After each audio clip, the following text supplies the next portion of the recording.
Alors, en lisant le programme du Congrès et en écoutant les interventions des collègues, je suis frappé de l'utilisation multiple et polyvalente du rêve éveillé. Ça démontre à quel point cette approche est fertile, stimulante, créative. Toutefois, est-ce que les mots rêve éveillé renvoient à une pratique qui nous serait relativement commune? Et par exemple, à ce jour, y a-t-il une définition précise de ce qu'est la nature même du rêve éveillé, de l'état de conscience dans lequel il se déroule? Donc, au-delà de l'efficacité du rêve éveillé dont nous témoignons tous ici, j'aimerais poser quelques balises concernant la nature même du rêve éveillé. Alors, et tout d'abord, une première perplexité concernant le terme d'imagination ou d'imaginaire, souvent utilisé pour signifier ce qui se passe en rêve éveillé. Est-ce que le rêve éveillé, c'est de l'imaginaire ou de l'imagination? Certains dénoncent avec force l'imaginaire, qu'ils disent être une voie susceptible de nous leurrer, tandis que d'autres, au contraire, soulignent avec conviction l'accès aux vérités profondes permis par ce même imaginaire. Donc d'un côté, on trouve, du côté critique de l'imagination folle du logis, qui peut nous illusionner, nous faire prendre des vessies pour des lanternes, comme on dit en français, la rêverie imaginaire compensatoire dont les fantasmagories sont au service des mécanismes de défense, le poids de l'imaginaire illusoire, si l'on en croit Lacan, qui décrit le moi comme un porte-manteau d'identification et de croyances imaginaires. Si on est d'accord avec cette position, le pire serait de laisser se développer un rêve éveillé imaginaire, mettant en scène essentiellement les défenses du moi, et dans lequel l'activité du patient dans son rêve éveillé serait fortement sous le contrôle des désirs conscients. Les images et les actions dans ce rêve éveillé seraient choisies activement par le patient, et l'imagination fournissant alors l'habillage nécessaire à une histoire politiquement correcte. D'un autre côté, du côté enthousiaste de l'intérêt de l'imagination, comme nous le voyons chez Valeria Chioré, tout au contraire, un imaginaire qui permet la survenue de vérités secrètes, aussi bien personnelles que transpersonnelles ou même mythologiques. Les tests projectifs nous ont habitués à découvrir cette utilisation de l'imagination, que ce soit au TAT ou au Rorschach par exemple. L'imagination déploie et développe ce dont le sujet est porteur à son insu.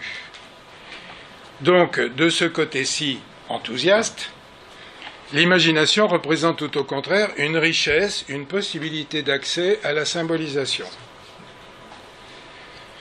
Reconnaissons cependant que limiter le rêve éveillé à son aspect de test projectif et l'utiliser ensuite pour aider le patient à s'approcher de l'interprétation de ce qui cherche ainsi à s'exprimer en lui, ce serait passer à côté d'un élément essentiel du rêve éveillé, celui d'une expérience fortement vécue, presque hallucinatoire, susceptible d'une transformation profonde des traumatismes infantiles.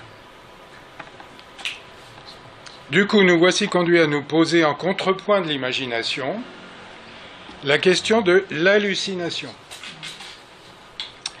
L'hallucination n'a pas meilleure presse que l'imagination, dans sa capacité à nous illusionner. Elle est même pire, puisqu'elle instaure un vécu porteur du sceau de la réalité, de la vérité, alors même que cette réalité n'existe pas. L'hallucination est similaire à la perception, sans en être une cependant. On aurait donc tendance à s'en méfier considérablement, puisque cette expérience hallucinatoire vient ébranler un point fondamental de notre existence, l'épreuve de réalité. Si on admettait l'idée d'un rêve éveillé fortement teinté d'hallucinatoire, on commencerait à s'inquiéter de notre capacité à faire délirer nos patients. Et pourtant, Freud nous dit, dans Construction dans l'analyse en 1937, autrement dit à la fin de sa vie, on n'a pas encore assez apprécié ce caractère peut-être général de l'hallucination, d'être le retour d'un événement oublié des toutes premières années. Et aussi, je cite, On est amené à admettre que la croyance compulsive que rencontre le délire tire sa force justement de cette source infantile. Ajoutons-y cette autre phrase tirée de l'interprétation des rêves de Freud. Désirer a dû être d'abord un investissement hallucinatoire du souvenir de la satisfaction. Désirer, souvenir de la satisfaction, hallucination. Nous commençons alors à penser que l'hallucination pourrait avoir ses lettres de noblesse. Mais au fait, l'hallucination est-elle réservée aux psychotiques ? Ou bien se trouve-t-elle beaucoup plus présente en nous qu'il n'y paraît ? Il semble que l'hallucination soit très facilement en passe de survenir dans notre existence. Citons Winnicott dans Le développement affectif primaire, lorsqu'il parle de, je cite, « la capacité innée que possède tout être humain de devenir non intégré, dépersonnalisé, et de sentir que le monde est irréel. Il suffit d'un manque de sommeil assez important pour que ces conditions apparaissent chez n'importe qui. » Un manque de sommeil, et aussi de très nombreuses autres occurrences, comme le montrent les travaux concernant l'hallucination, c'est-à-dire ce qui est vraiment pris pour une perception réelle. Le deuil et l'hallucination de la personne morte, c'est courant. Un sevrage d'alcool, les bêtes qui courent sur la peau dans le délirium très mince. Une relative isolation sensorielle. Le désert et ses mirages. Un grand isolement social. L'ermite dans sa grotte qui voit des divinités. Des drogues, LSD, ayahuasca, etc. Des médicaments. Une fièvre élevée, etc., etc. Et il y a même une plus grande occurrence d'hallucination lorsque la personne est porteuse d'un déficit sensoriel, surtout de la vue et de l'ouïe, et encore plus chez un sujet âgé. Ainsi, le syndrome de Charles Bonnet, qui est connu en médecine, consiste en des hallucinations visuelles complexes, presque des rêves éveillés, chez des sujets âgés sans troubles mentaux. Et ce sont des hallucinations. En résumé, tout ce qui favorise la survenue d'hallucinations s'appuie sur la perte des repères. Perte des repères perceptifs, habituels, donc isolation sensorielle, le désert, la haute mer, diminution de certains sens, la vue, l'ouïe, dans le syndrome de Charles Bonnet, perte des repères sociaux, l'ascète dans sa grotte, le prisonnier à l'isolement, les tortures par isolement, perte des repères interoceptifs, privation de sommeil, fièvre élevée, drogue, trouble mental affectant le décodage des signaux interoceptifs mal différenciés des signaux perceptifs externes. Or, que sont tous ces repères perceptifs, sociaux, interoceptifs? Ils sont le fond stable sur lequel peut se dessiner la forme perceptible. Si le fond est brouillé, alors toute forme est prise sans recul, comme étant la réalité, la vérité. Forme qui d'ailleurs elle-même n'a pas alors une précision importante. Ses contours sont relativement approximatifs et se dessinent plus nettement seulement lorsque le langage les décrit. Le langage est une tentative pour cerner l'image, surtout lorsqu'il s'adresse à quelqu'un. Ce langage adressé sortira alors plus ou moins l'hallucination de son fond flou et de ses contours changeants. Pour en revenir à la perception, alors je vais dire des choses, j'espère que Ricardo Fessé sera d'accord avec moi. Pour en revenir à la perception, puisque l'hallucination est une perception sensorielle qui donne la même sensation immédiate de réalité qu'une perception réelle. Rappelons-nous les différents travaux neurologiques qui ont été faits. Nous ne percevons jamais directement. La perception, c'est une déconstruction, puis une reconstruction, sous forme de représentation. Le cerveau analyse en différents secteurs, un pour la couleur, un pour la forme, un pour le mouvement, etc., avant de recoller les morceaux et de reconstruire l'image de l'objet perçu. Le réel externe n'est perçu que sous sa forme de réalité interne, reconstruite. Certains ont pu dire que le réel nous est inaccessible. Et nous devons bien admettre en effet que d'autres aspects, l'ultraviolet, l'infrarouge, etc., sont inaccessibles à notre réalité propre, perceptive. Qu'est-ce que vraiment ce réel ?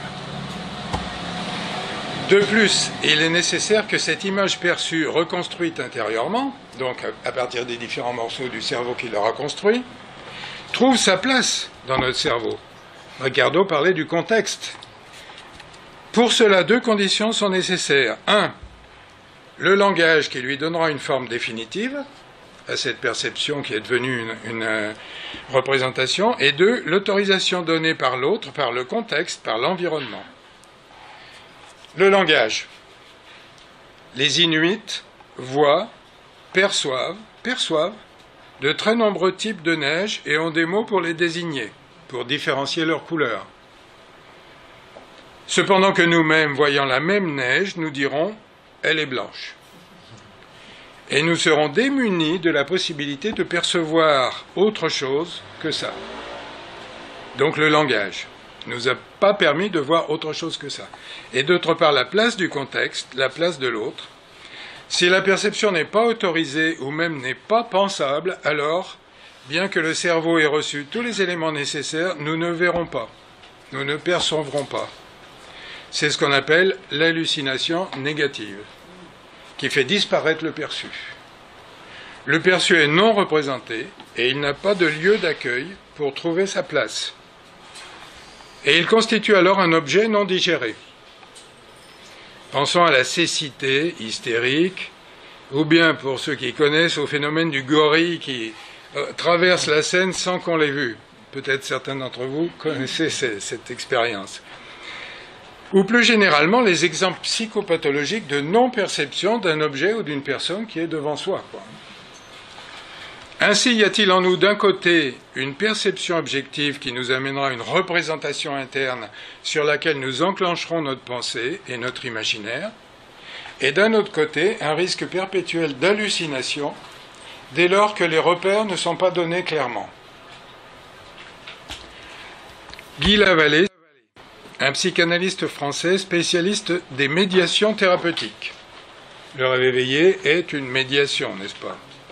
Nous indique, je cite, « Il faut donc parler d'un potentiel hallucinatoire positif et négatif, présent et actif en permanence dans la psyché de chacun tout au long de notre vie, depuis notre naissance jusqu'à notre dernier souffle. » Fin de citation. Ce qui veut dire que sous le flot habituel de nos perceptions et pensées court une force hallucinatoire purement subjective, une réalité toujours prête à venir colorer notre vie. Et pour Guy Lavallée, c'est une des conditions pour que nous nous sentions vivants. Nous verrons un peu après pourquoi ça. Voici d'ailleurs quelques citations qui illustrent cette idée qui nous feront penser au rêve éveillé. Je cite.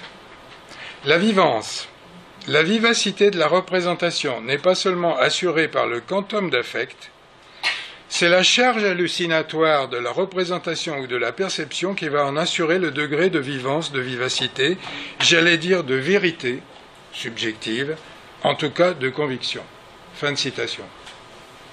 Ce qui signifie qu'au-delà de l'affect ou du sentiment, il est nécessaire qu'un appoint hallucinatoire soit présent pour donner un sentiment de vérité subjective entraînant la conviction.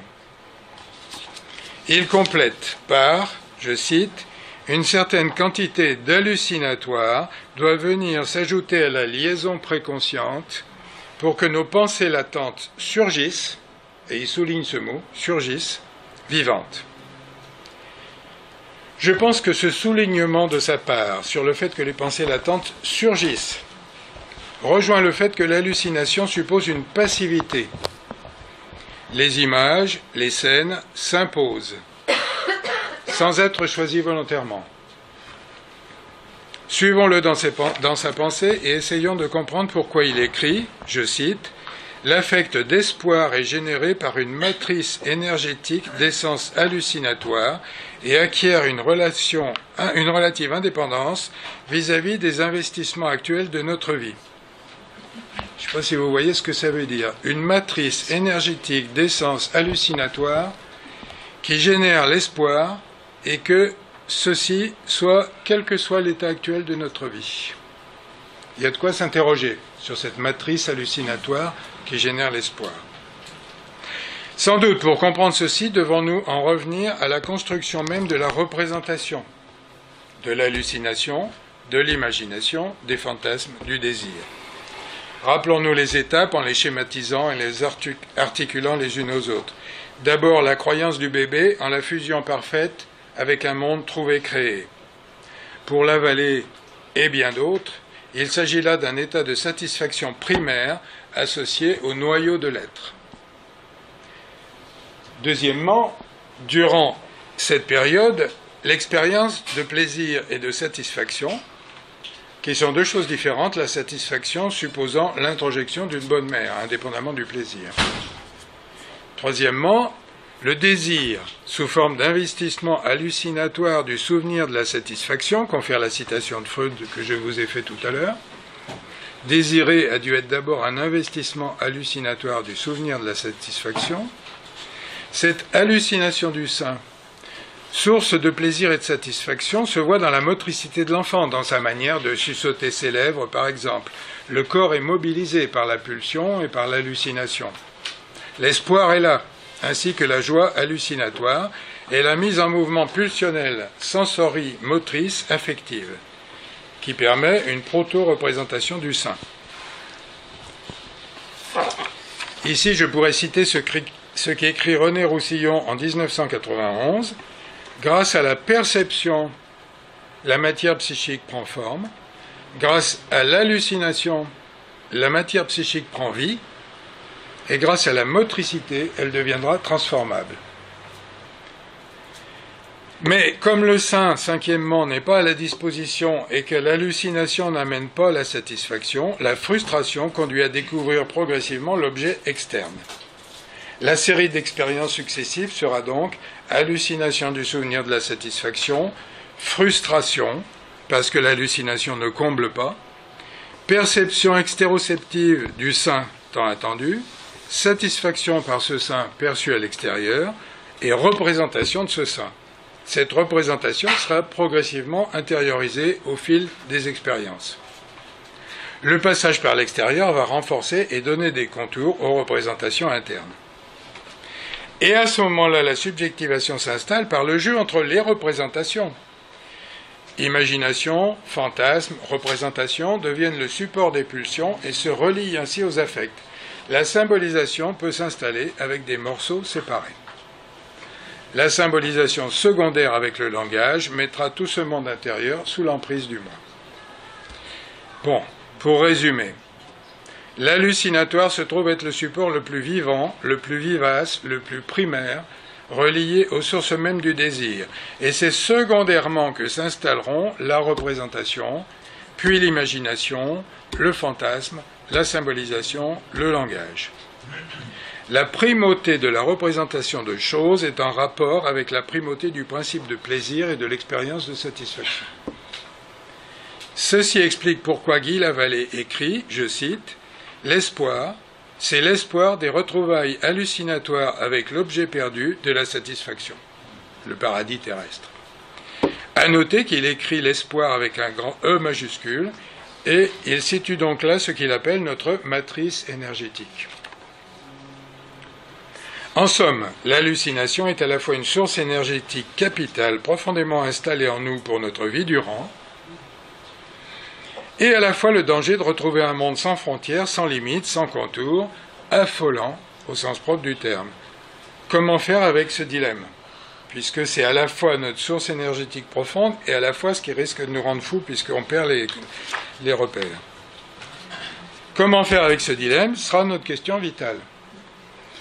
Et comment est-ce que ça se jouera en psychanalyse réveillée ?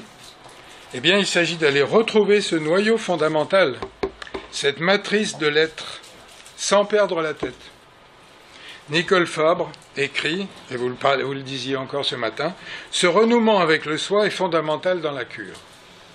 Il suppose le passage en deçà de la zone des conflits, en deçà de la triangulation, en deçà même de l'envie. Et elle ajoute qu'il faut pour cela accepter l'hypothèse d'une instance première et fondamentale en chacun, ce qui rejoint Guy Lavallée. On voit donc que le rêve éveillé devra, d'une part, donner sa place au quantum hallucinatoire qui donnera cette vivance capitale, ainsi que le surgissement du primaire archaïque. Mais qu'il devra, d'autre part, parallèlement, contenir et assurer les frontières. Il s'agira, pour reprendre le thème de Guy Lavallée, d'animer la vie psychique par une charge hallucinatoire, mais celle-ci se module et se contient, je cite, dans des limites convenables pour éviter d'un côté l'hallucination psychotique et de l'autre extrême la vie opératoire. Et c'est là que nous voyons l'articulation entre l'imaginaire et l'hallucinatoire. Le mieux sera que je vous décrive comment nous procédons dans notre école AIRE. Il s'agit de notre pratique, mais nous comprenons très bien, vu les diversités collectives des intervenants présents, que chacun dispose de ses propres repères. Nous avons donc à cœur de créer les conditions nécessaires pour que surgissent, comme il a été dit, des thèmes, des symboles, des actions qui sont reçus passivement, sans avoir été choisis consciemment et volontairement.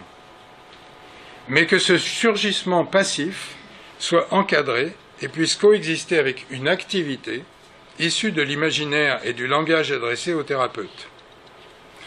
La contention, les limites, les frontières autour de cette expérience quasi hallucinatoire sont évidemment nécessaires. Ce qui n'est pas sans nous rappeler que dans le Rorschach, un accrochage aux contours et aux repères externes se rencontre lorsqu'il s'agit de délimiter des contenants garantissant des contenus plus indifférenciés et plus archaïques. Nous créons donc les contours qui vont permettre d'établir un contenant sécurisé, permettant de s'aventurer dans une expérience qui sera pour une bonne part hallucinatoire. Comment faisons-nous cela? De nombreuses manières. Premièrement, dans les premières séances, lorsque nous arrivons à la décision d'entamer une psychanalyse rêve éveillé, nous précisons que 1. Le rêve éveillé sera le pivot de la cure, et 2. Que par conséquent, il s'agira d'une expérience régulière et fréquente.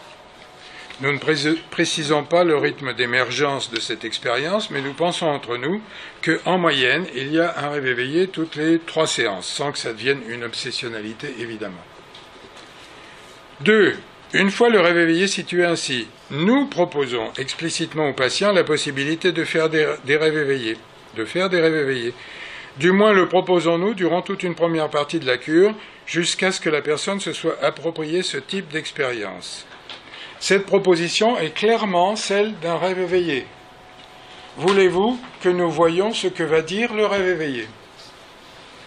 Ou une formulation de ce genre. Nous ne confondons pas le rêve éveillé et la pensée en images. Un travail métaphorique est certes toujours intéressant au détour des images que charrie le discours du patient, mais il ne comporte pas la dimension hallucinatoire d'un rêve éveillé et n'est donc pas de la même teneur. Troisièmement, ce rêve éveillé a donc explicitement un début. Vous pouvez fermer les yeux et laisser venir une image. Ça m'a fait penser aussi à ce qu'on disait à propos des ouals qui tiraient les rideaux. Il y a un début, ils tirent les rideaux. On sait qu'on commence. On sait qu'on commence le rêve éveillé. Et une fin, soit à l'initiative du thérapeute, la séance va se terminer dans quelques minutes, soit à l'initiative du patient. Ce début et cette fin encadrent clairement l'expérience vécue dans le rêve éveillé. Et on ne fait pas de glissement comme ça, c'est un début et une fin. Quatrièmement, l'imagination trouve sa place dans 2 secteurs du rêve éveillé. D'une part, dans la mise en route du rêve éveillé lui-même. Et pour cela, nous n'hésitons pas à proposer pour les premiers rêves éveillés une image de départ qui situe le rêve éveillé dans un espace et un temps très différents de ceux de la vie courante. On ne part pas sur vous laissez venir ce qui se passe, ce que vous voulez, parce qu'on risque d'avoir beaucoup de rêves éveillés qui vont tourner autour de « je suis dans ma cuisine, je vois mon papa », etc. Là, une des premières images qu'on propose, c'est « vous êtes sur une planète inconnue, ou bien une forêt des temps anciens, ou bien une scène au Moyen-Âge, ou une scène au temps préhistorique, c'est-à-dire on propose d'emblée un décalage par rapport à la vie courante. Par contre, nous n'utilisons que très rarement les thèmes des Oiliens, le vase, l'épée, etc., qui sont un peu trop connotés, un peu lourds, quoi, hein. Notre but, c'est surtout de favoriser la diminution des processus secondaires et l'entrée dans un monde non contrôlé, favorisant le surgissement passif d'images qui vont venir parler d'autre chose que de la vie courante habituelle, ou que de papa-maman. Si c'est papa-maman, ça sera un énorme lion dévorant ou une araignée terrifiante, mais ce ne sera pas papa-maman. Pas trop, un peu. En somme, l'imaginaire sert dans deux registres. Premièrement, l'accès au rêve éveillé. Et moi, je compare ça à du petit bois qu'on met pour faire prendre le feu. Il y a besoin d'avoir du petit bois, mais l'important, c'est le feu. Et deuxièmement, le contrepoint actif au sein de la passivité hallucinatoire qu'on a proposé, le choix d'action que fera la personne et qui, là, développera ses propres capacités de faire face avec une autre dimension de lui-même. Cinquièmement, toujours dans l'idée de favoriser le quantum hallucinatoire, la vivance dont parle Guy Lavallée, ou le vivre dont parle Nicole Fabre, nous favorisons ce que nous appelons le rêve éveillé associé, celui dans lequel le patient se sent en train de vivre et de ressentir. Nos interventions éventuelles, évidemment non directives, portent sur les sensations, les couleurs, les bruits, les odeurs, la texture du sol sur lequel marche la personne, etc., ainsi que sur les émotions ressenties. Si la personne est spontanément associée, nous n'intervenons quasiment pas du tout. Si elle a de la peine à s'associer ou à rentrer dans le rêve éveillé, par exemple elle démarre en disant « il n'y a que du noir », nous proposons quelque chose. C'est comment sous vos pieds dans ce noir?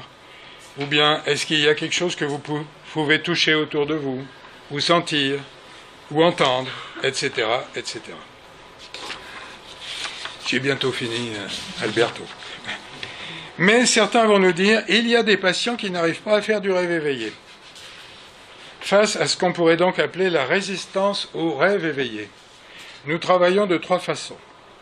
Premièrement, en supervision, les résistances du thérapeute au rêve éveillé.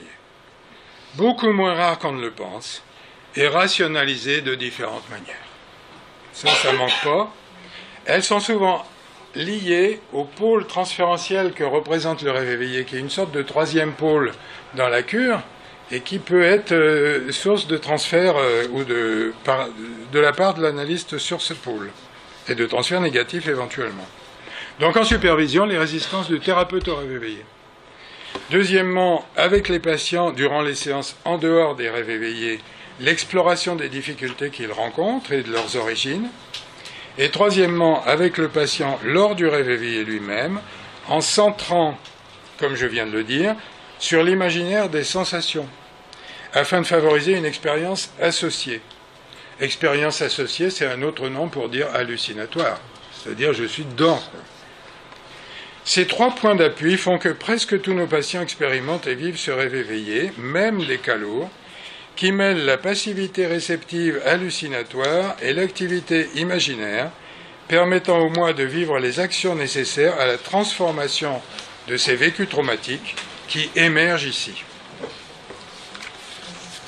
Ajoutons bien entendu que tout ça se conçoit obligatoirement dans une relation transférentielle, et que celle-ci imprime sa tonalité au rêve éveillé lui-même, ce qui explique qu'on ne fasse pas exactement le même rêve éveillé suivant qu'on est avec un analyste ou avec un autre, suivant qu'on est en groupe ou seul. Si le rêve éveillé n'était qu'une expérience hallucinatoire, même contenue et suffisamment bordée, mais sans être immergé dans la relation transférentielle, il donnerait lieu essentiellement à la répétition et aux transformations superficielles dues au désir conscient. Nous en avons eu un bel exemple dans une cure analytique où la patiente vivait depuis son enfance des sortes de rêves éveillés très intenses, mais contrôlés, le soir avant de dormir.